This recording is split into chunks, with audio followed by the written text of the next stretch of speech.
Hello guys, welcome back to the channel the account fella. हमने last video में ये देखा था कि गैर व्यापारिक संस्थाएं जो खाते बनाती है, एक उसमें से प्राप्ति भुगतान खाता वो क्या होता है उसके बारे में हम लोगों ने जान लिया था।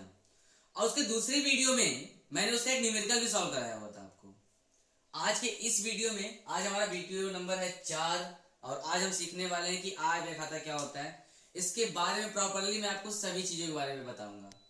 सबसे पहले बात करते हैं इसके डिफिनेशन की। तो आधिक्य एवं घाटे की जानकारी के लिए, आधिक्य एवं घाटे की जानकारी के लिए पहले ये यहाँ पे पॉइंट कर ले थोड़ा सा। कहने का मतलब कि व्यापारिक संस्थाएं क्या करती है ना कि वर्ष के अंत में दो खाते तैयार करते थे, एक व्यापार खाता और एक लाभ हानि खाता। तो लाभ हानि खाते से हमें शुद्ध लाभ या फिर शुद्ध हानि पता चलता था। अच्छा, कक्षा 11 की चीजें याद है कि नहीं? क्या बात कर दी है सर, ये तो मेरे को पता ही नहीं था। कोई बात नहीं बच्चों, अभी जान लीजिए कि कक्षा 11 में जो आपने चैप्टर पढ़ा हुआ था वित्तीय विवरण, उसमें आपको व्यापार खाता और लाभ हानि खाता बनाने के लिए दिया हुआ था। तो लाभ हानि खाते से हमें शुद्ध लाभ या शुद्ध हानि पता चलता था, ये हो गया। लेकिन गैर व्यापारिक संस्थाओं द्वारा जो आय व्यय खाता बनाया जाता है उससे शुद्ध लाभ या शुद्ध हानि की जानकारी नहीं मिलती, क्योंकि हम लोग जो यहाँ पे चैप्टर पढ़ रहे हैं ये गैर व्यापारिक संस्था है, तो इनका मेन मोटिव प्रॉफिट तो कमाना होता नहीं है, इसलिए ये लाभ नहीं कमाते।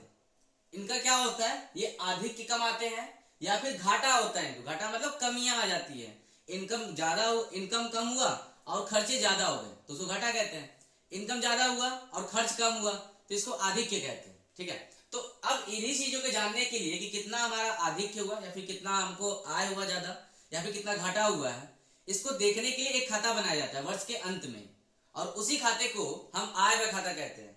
जैसे आधिक्य एवं घाटे की जानकारी के लिए गैर व्यापारिक संस्थाओं द्वारा जो खाता बनाया जाता है उसे आय व्यय खाता कहते हैं।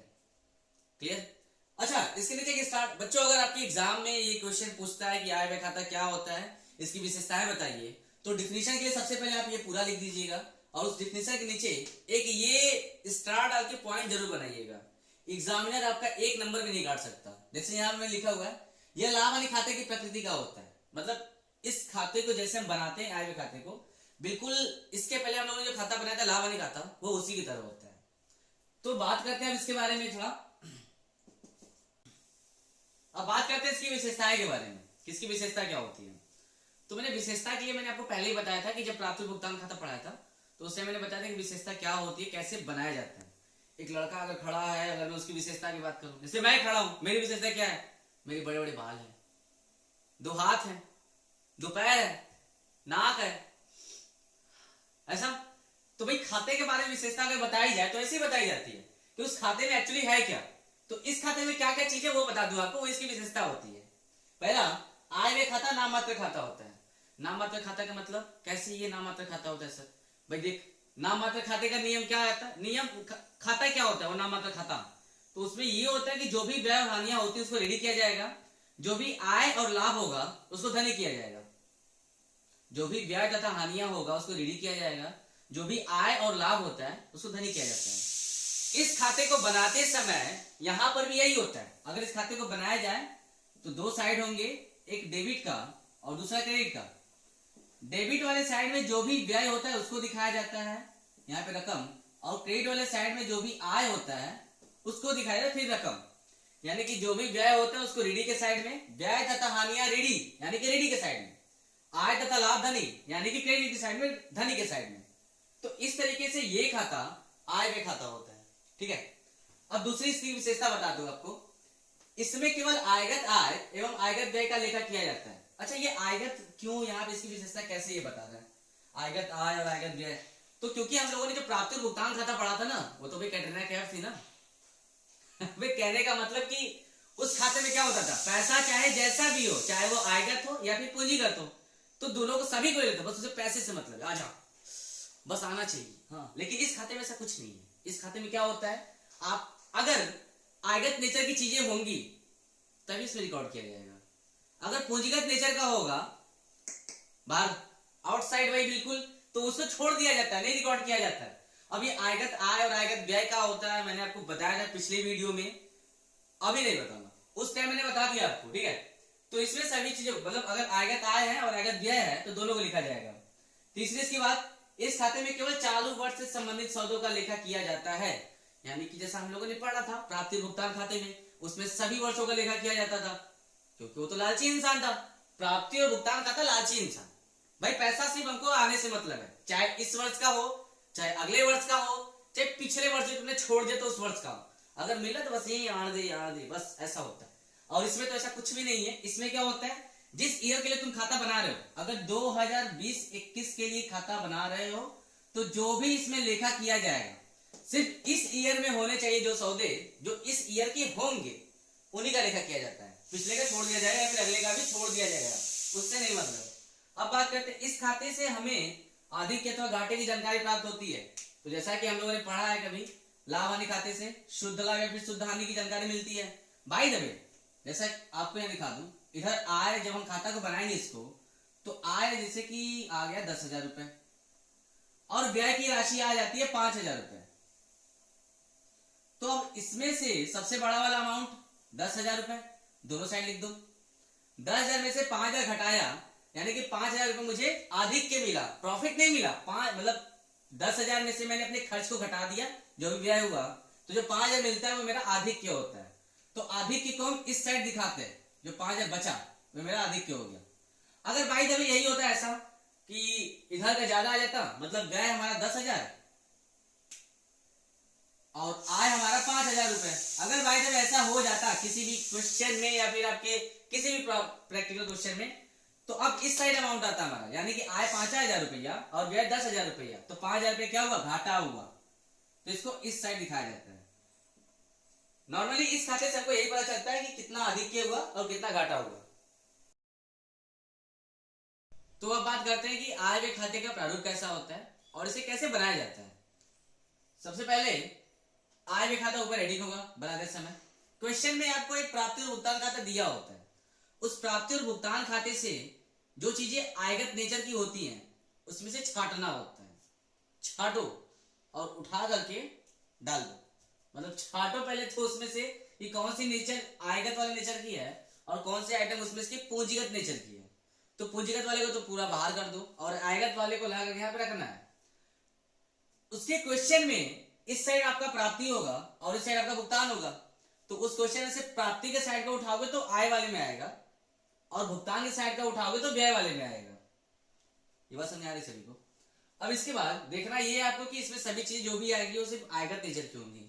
सबसे पहले यहाँ पर जिस ईयर को हम समाप्त होने के लिए बनाएंगे, फॉर एग्जाम्पल में 2020 और 2021 के लिए अगर है तो यहाँ पे लिख दिया जाएगा 31 मार्च 2020 को समाप्त होने वाले वर्ष के लिए, या फिर 31 मार्च 2021 को, 31 मार्च 2022 को, जिस वर्ष के अंत में बनाया जाता है फाइनेंशियल ईयर के, वो वर्ष यहाँ पे लिख करके फिर शुरू किया जाएगा। ठीक है, अब बात करते हैं इस साइड आपका व्यय होगा। तभी तो मैं बता रहा था कि ये इधर व्यय होता है डेबिट वाले में, ये डेबिट का साइड हुआ तो व्यय और क्रेडिट की साइड हुआ तो आय। इसलिए तो कहा जाता है कि यह खाता नाम मात्र खाता, यानी कि अवास्तविक खाता होता है। व्यय के साइड में सबसे पहला वेतन। देखो हमको क्या छांटना है उसमें से, जो आयगत वाली चीजें हैं। अगर वेतन एक संस्था, अगर क्वेश्चन वेतन दिया हुआ है तो संस्था क्या करती है, वेतन हमेशा देती है या फिर कभी कभी देती है, जब साल में एक बार दे दिया? नहीं भाई, वेतन हमको हर महीने देना पड़ता है। तो कहीं ना कहीं ये आयगत नेचर की हो जाती है। वह खर्च जो कि डेली होता है वह आयगत होता है, तो ये व्यय तुम्हारा आयगत हुआ। उसके बाद किराया, तुम किराया दे रहे हो, वो भी तुम्हारा आयगत नेचर का हो गया, क्योंकि किराया तो ऐसा नहीं कि 5 साल में एक बार देना है, 6 साल में एक बार देना है, साल में एक बार देना, नहीं, हर महीने आपको पे करना होता है। मरम्मत, मशीन टूटी है या फिर कोई फर्नीचरिंग काम है, आप बिल्डिंग को कुछ करा रहे हो, तो अब इन सभी चीजें जो पैसा दिए तो मरम्मत होता है, तो वो डेली का होता है, हमेशा नहीं होता, इसलिए ये आयगत में आ जाता है व्यय के साइड में। डाक व्यय बिल्कुल सिंपल सी बात, डाकिया वाला है, खर्च करेगा ही तो वो आ जाएगा। सामान्य व्यय, अब हेन फेन फलाना ढिमकाना उसको छोड़ करके जो भी अदर से खर्च होता है वो सामान्य व्यय में आ जाए, जो कि डेली होता है। अरे मेहमान आ गया, नाश्ता करवा इसको, बैठे बैठे 5 छपा गए। अब इसके बाद इस साइड आय के साइड में आ जाते हैं। आय में सबसे पहले चंदा डेली मिलता है, इसलिए यह आयगत नेचर का होता है। उसके बाद सामान्य दान। अच्छा, ये जो दान होता है ना, दान 2 तरीके के होते हैं बच्चों, ये ध्यान दीजिएगा। एक तो होता है सामान्य, जो कि अभी हम बता रहे हैं, और दूसरा होता है विशेष दान। सामान्य के बाद विशेष दान। तो सामान्य दान का मतलब वह दान जो कि डेली मिलता रहता है, किसी आप कोई भी आया, आपको पैसा दिया, आप उसको कहीं भी यूज कर लिए, तो वह सामान्य दान हुआ। विशेष दान की बात करूं तो एक ऐसा काम, एक ऐसा दान जो कि आपके पास एक विशेष कार्य के लिए आया है। फॉर एग्जाम्पल में क्वेश्चन में दिया होगा भवन के लिए दान, तो अगर भवन के लिए दान अगर आपको मिला तो इसका मतलब ये हुआ कि उस दान के पैसे को आप सिर्फ भवन बनाने में खर्च करेंगे, ऐसा नहीं कि किसी और चीज में लगा दिया। अगर आपके क्वेश्चन में दान के पहले कोई भी बातें दे दी गई होती है, इसका मतलब ये हुआ कि वह विशेष दान होता है। तो विशेष दान अगर दिया होगा तो वह पूंजीगत नेचर का हो जाता है। ध्यान से सुनिए, अगर विशेष दान दिया हुआ है तो इसमें नहीं आने वाला, क्योंकि विशेष दान पूंजीगत नेचर का होता है और हम इसमें रिकॉर्ड करते हैं सिर्फ आयगत नेचर की चीजें।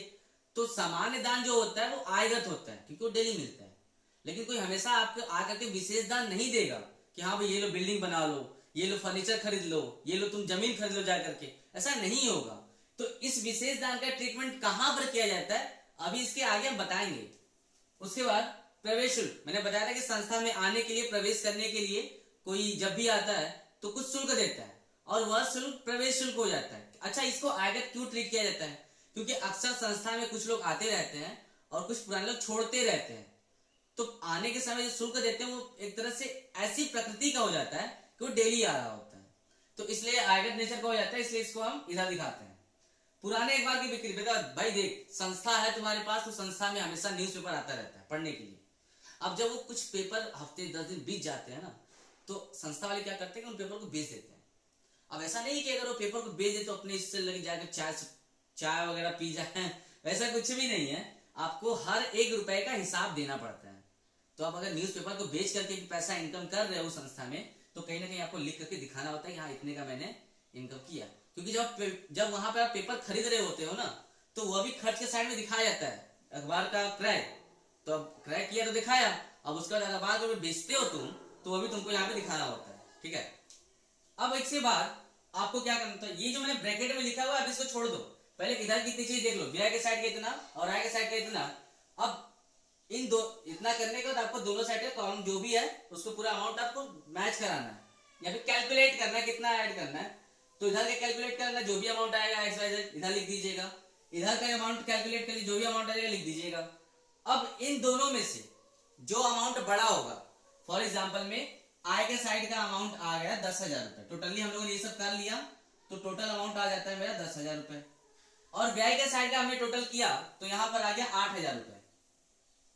सपोज कर लेते हैं कि यहाँ पे 10,000 रुपए आया और यहाँ पर 8,000 रुपए आया, तो इसके बाद 2,000 रुपए का मतलब हमारा आय हुआ 10,000 रुपए और हमने खर्च कितना किया, 8,000 रुपए खर्च किया। तो यानी कि 2,000 रुपए जो बचा है इसे हम प्रॉफिट नहीं कहते, इसको हम लाभ नहीं कहेंगे क्योंकि हमारी संस्था तो लाभ नहीं कमाती है ना। तो हम उस लाभ की जगह पर अलग से एक नाम देंगे जिसको कहेंगे क्या, आधिक्य। इस साइड अगर आता है तो इस 2,000 रुपए को हम आधिक्य नाम दे देंगे पहली बार। और जो 10,000 यहाँ पे अमाउंट आया है इसको दोनों साइड दिखा दिया जाएगा क्योंकि 10,000 वाला अमाउंट बड़ा है। आ रही बात समझ सभी को? जो अमाउंट पहले आप कैलकुलेट कर लीजिएगा, बड़ा वाला अमाउंट दोनों साइड जाएगा और बड़े वाले के बाद जब छोटा वाला अमाउंट होगा उसमें से लेस कर दीजिएगा। तो लेस करने में 2,000 बचता है आपका, 2,000 बचेगा तो ये इस साइड अगर आया तो आधिक्य कहलाता है। और इस साइड का अगर कम आता है, मतलब ये अगर आय आपका जो कि कम हो गया और व्यय अधिक हो गया तो आपको घाटा होता है। इनकम हुआ 10,000 रुपए, खर्चा हुआ 12,000 रुपए, तो घाटा कहलाता है। नॉर्मली आपका इसी फॉर्मेट पर टोटली क्वेश्चन सॉल्व होगा। हाँ, इसके बाद कुछ समायोजन मिलते हैं आपको, जो कि समायोजन के बारे में अभी आपको बताऊंगा। पहले एक काम करिए, आप लोग इस खाते के प्रारूप को एक बार नोट कर लीजिए और अच्छे से रिवाइज कर लीजिए। तो अब स्क्रीनशॉट तो आप लोगों ने ले लिया होगा। अब इसके बाद मिलते हैं हम लोग नेक्स्ट वीडियो में, जहां पर मैं आपको सिखाऊंगा कि इसमें जो समायोजनाएं होती हैं वो कैसे इसमें समायोजित किया जाता है। फिर उसके बाद हम इस चैप्टर से और इस टॉपिक का प्रैक्टिकल क्वेश्चन सॉल्व करेंगे, जिससे आपका सारा डाउट क्लियर हो जाएगा। ठीक है, तो बच्चों आज के लिए धन्यवाद।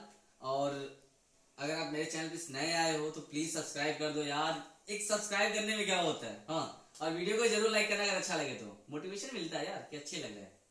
तो आज के लिए धन्यवाद।